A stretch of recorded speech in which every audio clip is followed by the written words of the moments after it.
Rapids #1 for hip hop, Magic 104.9. Your afternoon, bestie Lisha B here. And it's Thursday, so you're under the vibes. We got to bring a local talent in the building. And let me tell you, the first time that I ever saw this man perform, I was like, yep, that's it. Got to have him on the show. Got to figure out how I'm going to do this. Man. Appreciate it. And every single time I've seen you perform, and every time I've heard someone speak your name, it's always been highly. Yeah. So I got to have you on the show. So shout out and thank you for being here. Sonny Ski, what's up? What's up? Appreciate you having me. No problem. So we're going to get into the little nitty gritty of it all. I want to learn a lot about you, about the music and everything. So start from the beginning. What was the moment that you realized that like you had a talent? Whether it was from someone else telling you or whether you realized it yourself? I'm not going to lie. When I first started, I was garbage. Like I feel like everyone is though. But garbage. Like how I even started this whole music thing. We used to rap battle after school. Mm-hmm. So then I just got beat so bad in a battle one day, it just made me take it serious. But I was never like, I wouldn't even say I'm talented, I'm skilled. Because a lot of the time I had to build it up. I think the first time I noticed I was really skilled had to be performing, honestly. As soon as I first performance that what was that performance? My first major performance, it was at Muse back in summer 2019. Yes. And the whole time, I was just like freestyling off the top. I wasn't that nice at the time, but just like knowing how I could capture people's like attention. I was like, hold on. And people were like holding on to what I was saying. It's like, I might have something here. Because before, I was just kind of making music by myself. I didn't really come up with like a clique or a group who all made music. I knew people who did it, but no one who took it serious like me. Right. So I was kind of like, just me and my guy, Rob. He don't do music, but he was in the basement with me. So we were just working on that. Then when I first started performing, people started coming up to me like, nah, something about you. And I always figured that, but just hearing it was just like confirmation, I like that you say that you're not talented, but you're skilled. So when you were younger, having to build this skill, what were the things that you were doing for people that may want the gems? You don't got to tell them everything, but what were you doing? Right. It sounds so simple, so I elaborated. Don't stop. Because when I first started, the first song I ever made, I had to be like 5 or 6. My dad's a musician, and then he just started playing instruments downstairs, and I was just freestyling. Like, I don't even remember what I was saying. I know it wasn't good, but I just had the confidence. That's another thing. Don't stop and confidence. You got to believe it more than anybody else will believe it. Because back when I was rap battling or doing little freestyles, everyone told me, some people, they react like, it's kind of funny, but I was trash. I was at the lunch tables trying to freestyle with them. I couldn't keep up. But the thing is, out of all these people who would clown me or like, nah, they were the guys. I look at where they at now. None of them took it serious. They had the way, but me, I kept going. Even back in early 2018, late 2017, when I started taking it real serious, I was still trash. But the thing is, I kept going. And the people I was around, I was in the studio with, they're like, yeah, just stick to like the business side. Like, got you. Something like that. But then I just kept going. I kept writing. Even when people were like, no, that's not it, I kept going. But the thing is, I'm so happy they always did that, because if everyone just said I was the best from the start, then I would have no intention to get better. Right, no fuel, right. No fuel. So now, everyone's saying, like, all these good things about me now. I love it. But at the same time, it's like, I've done it before, I could do it again. I got to keep getting better. So I got to keep blowing the expectations out of the water. I can't do the same thing. He preaching over here, y'all. He preaching. Only with Lisha B. But speaking of like having to learn the craft and not stopping, obviously I have the tidbit here, so I already know your inspirations. Yeah. And I can already hear your inspirations listening to the music. Yeah. But like, if you were in front of people right now and you had to be like, I want these people on stage with me, who would those people be? DJ Quick, for sure. Just performance-wise, or just all in general, like who would you want on a song? Who would you want on stage? Okay. Like, who would you just want to, in the industry, be a part of? Okay. Dead or Alive? Dead or Alive, go off. Okay. Well, let me start out with just my influences first. Of course, DJ Quick. Him just running the whole sound, the production, the instruments, he did all that. So I definitely have DJ Quick. Kendrick, probably my biggest influence.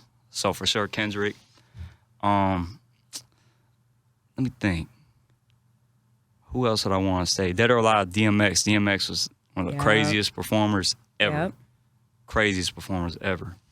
But I think he'd steal the show. I'm not gonna lie. He so. probably, yeah. I don't know if I, DMX, rest in though. peace. I don't know if I have him no more. He might take the show. But yeah, Kendrick, DJ Quick. I know I'm missing a few. You know, Absol, TD in general. I'd say. I know I'm missing some, man. I'm gonna just stick with those for now. If you had to, if a Kendrick song was yours, which one would it be? Sorry, I had to hit the hard-hitting questions, Dang, you know? I love that. These Walls.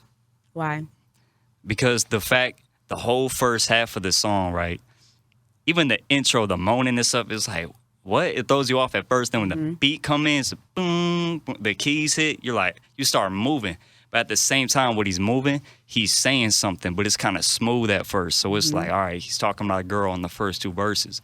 But then in the third verse, the whole beat breaks down, and then his voice going back and forth, and it adds another layer to the song. So the first two, we talking about a girl he's with, you know, doing stuff like that. But Right. the third verse is revealed, the girl who he's doing it with is one of the dudes that killed one of his boys and then was in jail.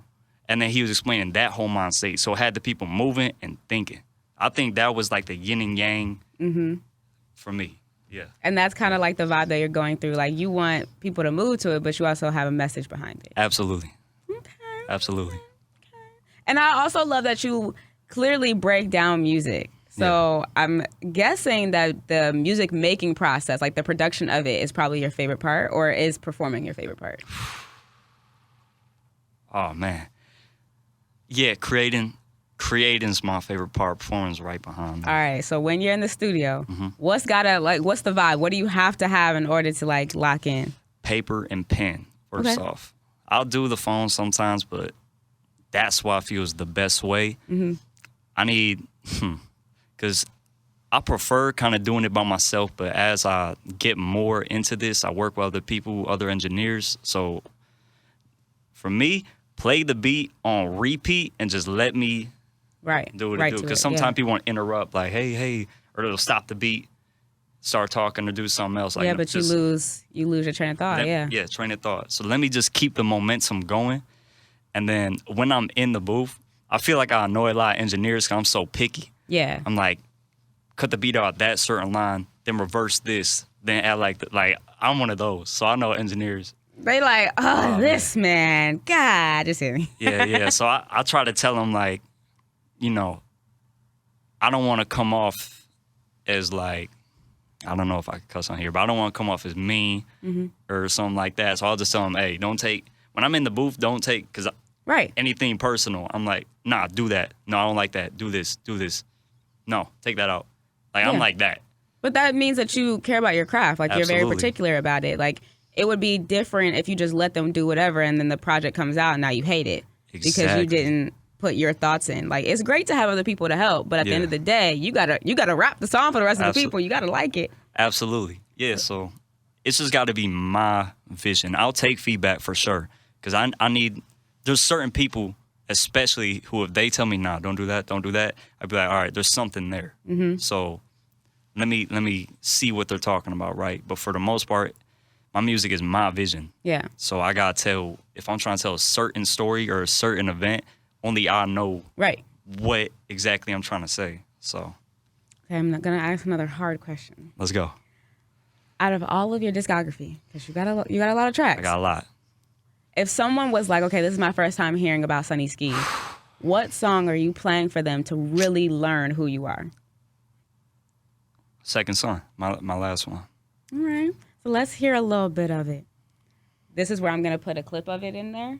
Obviously, it's going to be linked in there, but because of everything, I can't play the full thing. But that's where it will go. Got you. All right. So now that we got a little taste, the Second Son, obviously go run it up on Spotify, Apple Music, iTunes, buy it, you know. But what is this song about? Like, what was the mindset that you wanted to convey for this Second Son? So basically, this song, you know, it's kind of in the title. My first name is Jameson, but the last part is son, right? So it's a few entendres in there. So first I'm saying Second Son, as in a second of me. Like this is like a baptism, if you will. This kind of like getting my life on track, but also second son as in Sonny Ski. This is a rejuvenation. This is the next level. And also in my family, I'm the middle child. I'm the second son. Yikes, what? Okay. So basically to include all this, right, in the concept of the project, it'll make more sense of what I'm trying to say. Can you like cut? Mm-hmm. Sorry, okay. Yeah, in the concept of the project, it would make more sense because basically there's two halves of the project. One where I'm in Michigan and the second where I leave Michigan because of trucking, but we can, we can get into that. But basically,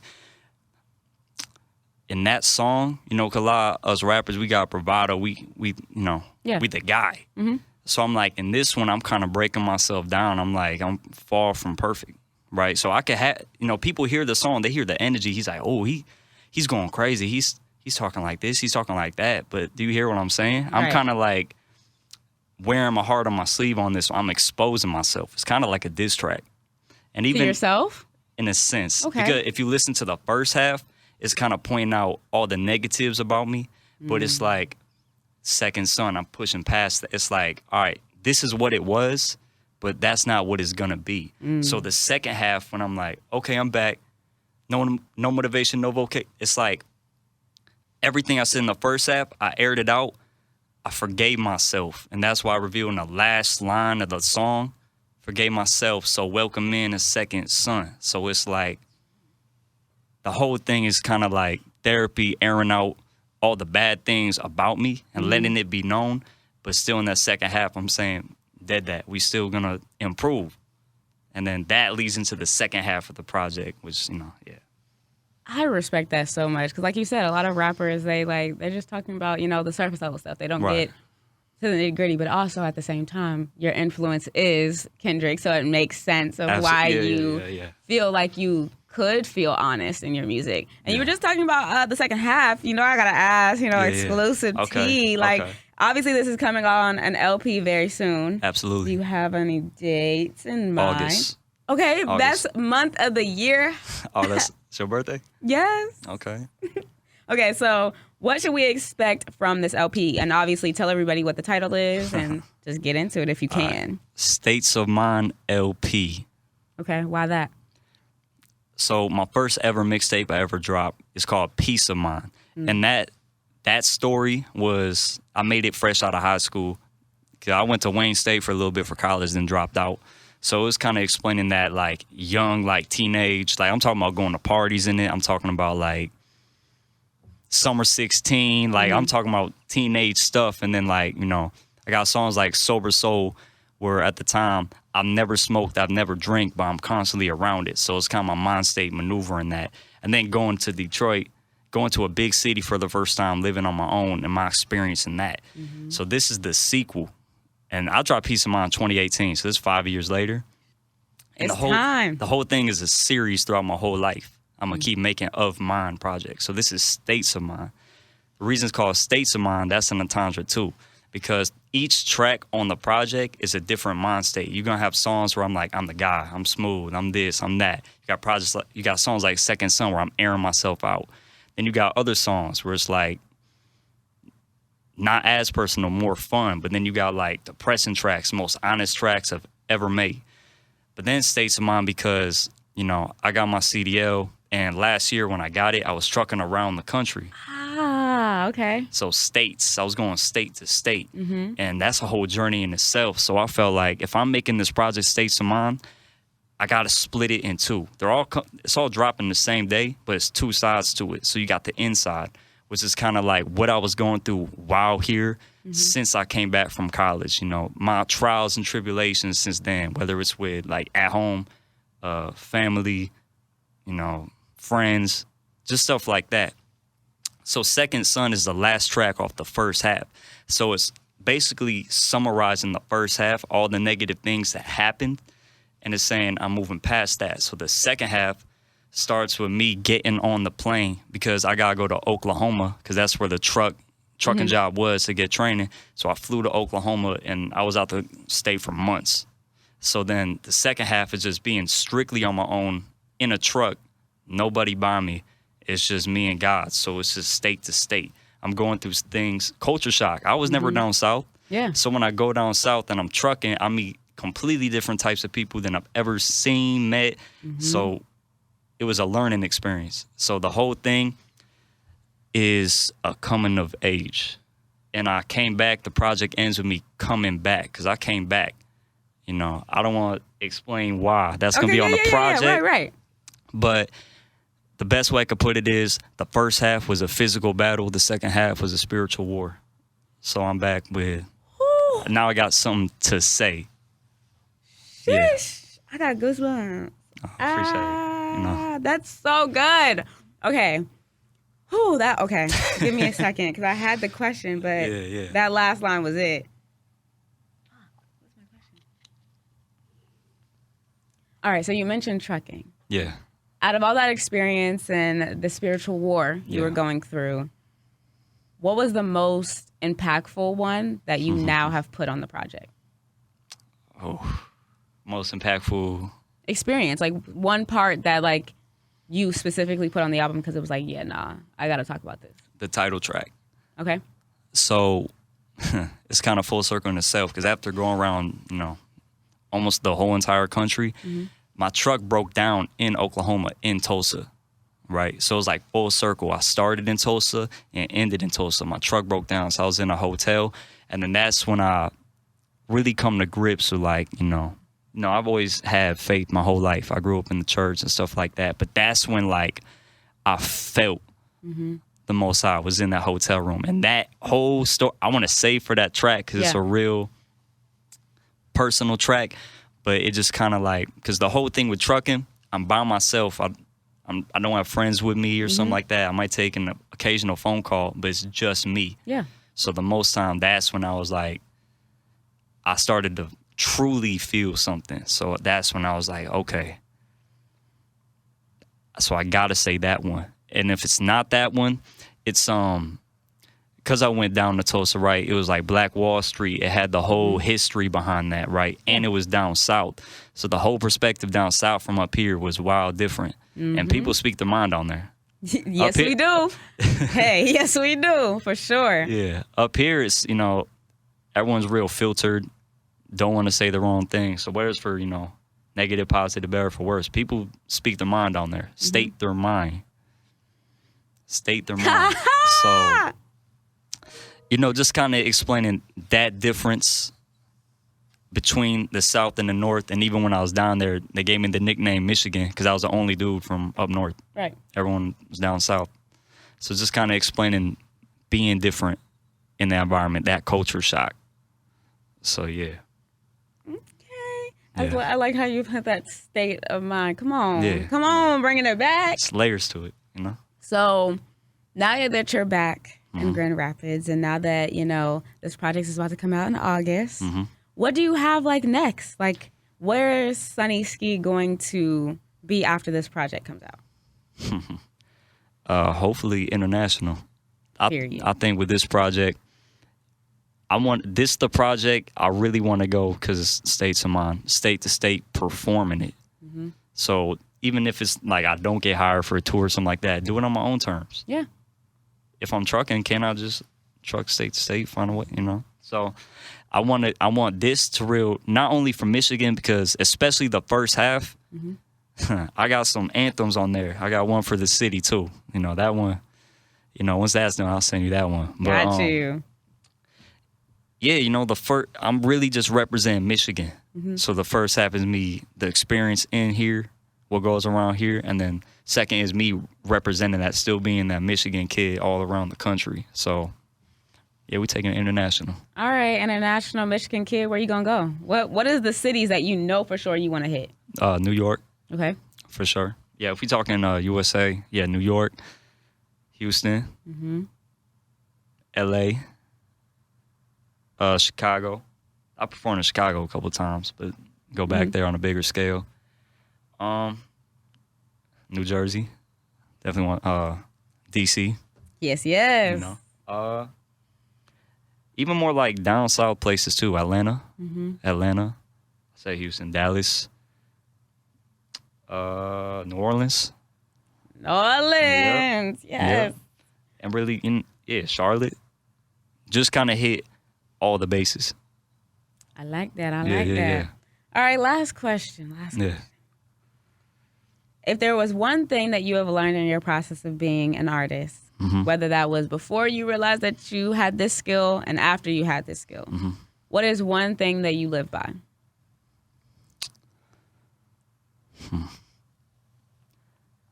Faith. Cause we operate whatever you want to call that, because we operate off faith every day. Whether like when we drive here, we could have gotten in an accident. Knock on wood, if I leave here, I could get in an accident. Everything. There's definitely facts that we had to live and abide by, but there's also faith. So a lot of times, I'd set a goal in this rap and stuff like that, but ultimately I was like, I just kept faith in it. So I may not have done the smartest business decisions, but I was like, I always believed in it. So that's kind of for everything in life. You got to believe what you're doing first before you do it. Exactly. Like you said earlier, if you don't believe in yourself, no one else is going to believe you. Absolutely. You got to be your biggest advocate. Absolutely. So let everybody know where they can find you so that they can stay locked in, because August is right around the corner. Right around the corner. Summer. So I'm Sonny Ski. That's SONNYSKI. SONNYSKI. I had to repeat it. Some people call me Sonny Sky. So Sonny Ski 616 on Instagram, Twitter, and then Sonny Ski on every other platform: YouTube, Apple Music, Spotify. I think I got a title.